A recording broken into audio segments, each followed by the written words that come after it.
SMCI tanked because they missed earnings and revenue. Their profit margins came in lower than expected, and they slashed their yearly outlook, guys, from around 40 billion to around 33 billion. And they've also warned us about issues like tariffs, supply delays, and tougher competition. So a lot of investors bailed here as we see a very drastic gap down. And given the weak earnings, guys, the stock could be under pressure for the short term unless they surprise us with better numbers or big wins over the next quarter. So right now we're in a very tough spot for SMCI. In the last video, we were looking optimistic with this technical analysis. From a TA perspective, we looked pretty good here, guys. I mean, we've gotten that big move up, kind of stair-stepping up after we broke this long-term resistance. Big move up, chop, big move up, chop, big move up. Now we got to the range around 62 and 54, and, we had a nice attempt at that 62, kind of rejected hard, but instead of crashing to the floor, we got that nice movement up. And then fundamentally, SMCI just got crushed. They missed their quarter four earnings. It definitely took investors by surprise. As before earnings, it was very 50-50, and it didn't seem like it would be such a harsh effect.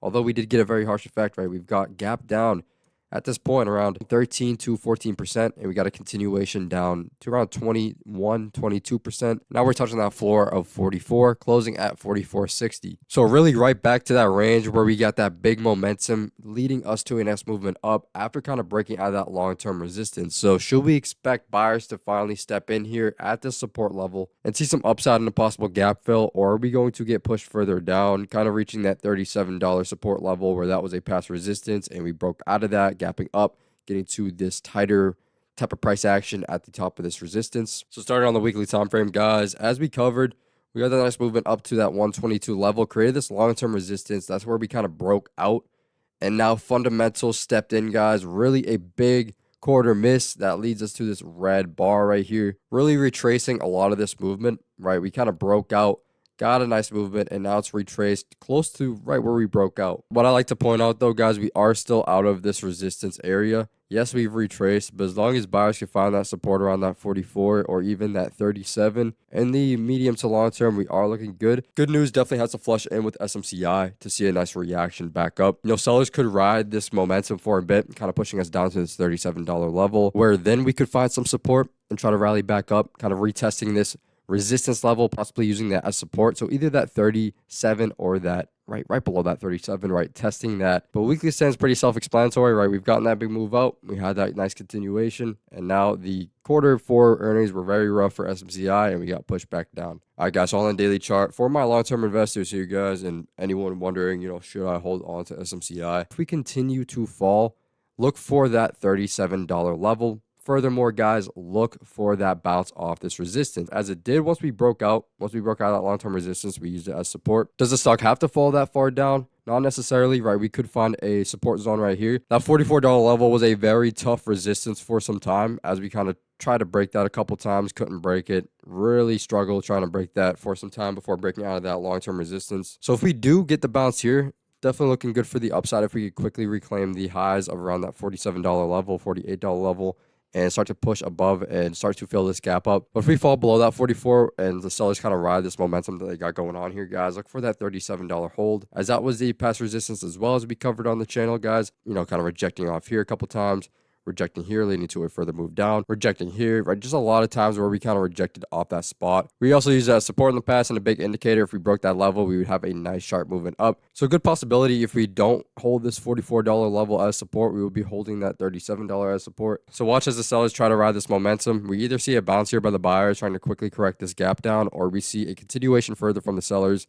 Watch that $37 level. If we see a bounce here, definitely would be very nice to see for SMCI. That's the best case scenario. Just see a bounce at that 44, retest that $47 to $48 level, and start to fill this gap down level. I think the sharper probability is that we do see a little bit of a further leg down. Might not have to be that $37 level, but possibly even at the bottom of the general consolidation range, possibly that $40 psychological level where you'd see a bounce. But I think that the sellers ride this momentum just for a little bit longer. Then we find a support level. So I think that anything above that $37 to $38 level, we still are in solid territory for the long-term holders. Fundamentally, though, never a good sign that we get such a bad earnings report that we drop this hard. But stock has dropped pretty aggressively in the past, right? That volatility, this entire range, guys. As we see, once we make that, top of that range around that 122, we see a lot of volatile back and forth. Huge moves down, big moves up. Big moves down, right? It's just a lot of volatility. Then we kind of find ourselves in a tighter price action as we get to the top of that range once again. Instead of, getting up there super volatile, shutting down super volatile, kind of just hold there tightly. So the volatility could start increasing, guys. If we see volume and added buyer pressure come in here at certain support levels where buyers are going to buy back up the stock, then you could see a lot of volatility start to come in here, possible gap fill. But be wary of the fundamentals, guys. If we can't hold this support of 44 or that $40 psychological level and then the ultimate bottom of that $37 level, not looking great from a TA perspective. But with such a sharp move down, we could be seeing a little bit of a correction here. Next couple of trading days, as well as the next couple of weeks of trading days, will be very crucial to see if we could hold that 44, kind of play around here and get that, fill of that gap. Or if we're going to fall, hold around that 40 or that 37. Kind of tough to tell from a TA perspective. If we're looking at other tech, right, NVIDIA, we do see that NVIDIA remains strong here, guys, as SMCI crumbles just because they had very bad earnings report. If you look at the overall market, still in a very healthy position, guys.